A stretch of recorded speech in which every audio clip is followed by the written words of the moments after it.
मुसलमानों की हर चीज से नफरत पैदा करने की कोशिश की जा रही है, बल्कि बीजेपी और संघ परिवार ने मुसलमानों पर ऐलान जंग कर चुकी है। आप बगैर किसी को नोटिस दिए किसी का डेमोलिशन नहीं कर सकते। आप ये Delhi municipal corporation act 1957 section 343 कहता है, चाहे वो असद की दुकान हो या हमारे गुप्ता साहब की दुकान हो, आप कौन होते तय करने वाले?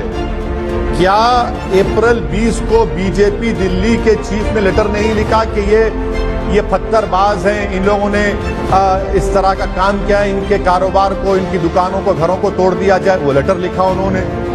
यूनियन गवर्नमेंट की ministry of housing and urban affairs की रिपोर्ट आपके सामने रख रहा हूं कि उन्होंने कहा 2019 में कि दिल्ली में 1797 अनऑथराइज्ड कॉलोनीज है। मैं चैलेंज कर रहा हूं जनाब अमित शाह को और वो कंसर्न मिनिस्टर को कि क्या वो सैनिक फार्म्स को, छतरपुर एनक्लेव को और आपके वसंत कुंज एनक्लेव को तोड़ेंगे?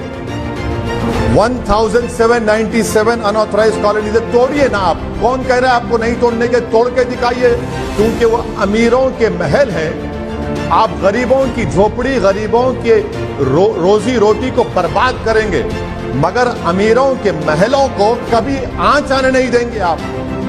और नफरत इतनी भर दी गई थी कि जो दुकान दिखी वो मुसलमान की तोड़ो उसको। तो उन्होंने ना मुसलमान में फर्क किया ना गुप्ता साहब में किया। अब गुप्ता साहब सुप्रीम कोर्ट गए, बताना पड़ेगा मोदी सरकार को सुप्रीम कोर्ट में गुप्ता साहब को और जितने वहां पर गरीबों की दुकानों को आपने तोड़ दिया, ज्यादातर मुसलमानों की थी, आपने क्या नोटिस दिया उनको? क्या बीजेपी और देश के प्रधानमंत्री के दिल में एक इंसानियत का दिल नहीं है कि एक मासूम बच्चा, उसकी दुकान तोड़ी गई, उसकी बाप की तो 54-58 को चुन रहा है, टेट्रा पैक जो फ्रूट की जूस है उसको चुन रहा है। एक औरत पुकार कर कह रही है कि भैया मेरे बच्चों की पढ़ाई इससे होती है।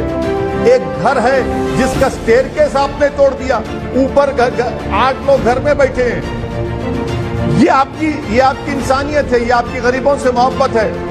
जहां पर मंदिर के सामने इलीगल एंक्रोचमेंट था तो मंदिर के जिम्मेदारों को कहा कि बुलडोजर नहीं आएगा, आप निकाल दीजिए, और मस्जिद के सामने था तो आपने बुलडोजर लगाकर तोड़ दिया, जिसका आपने अभी जिक्र किया। हम वहां पर गए थे उस मस्जिद में, वहां पर एक खबर थी, खबर को आपने डेमोलिश कर दिया। खबर के सामने एक मंदिर थी, माशाल्लाह से आज भी इंटैक्ट है वो।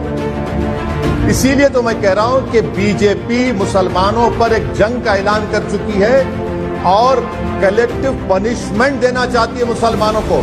तो ना सिर्फ बीजेपी बल्कि दिल्ली का वो मुख्यमंत्री जो आजकल मौन व्रत पर बैठा है, उसकी भी जिम्मेदारी है कि उसने तो ये कह दिया कि वो इलाके में बांग्लादेशी और रोहिंग्या रहते हैं। बेशर्मी के साथ कह दिया उन्होंने, ताकि दोबारा फिर जाकर तोड़ा जाए, क्योंकि वो बांग्लादेशी और रोहिंग्या के लोग वहां पर बसते हैं। पुलिस अगर है तो किस लिए है?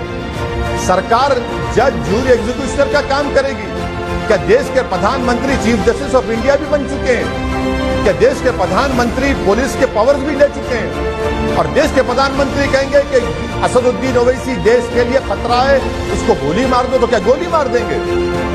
तो फिर देश रूल ऑफ लॉ नहीं चलेगा ना मैडम, फिर तो अनार्की चलेगी।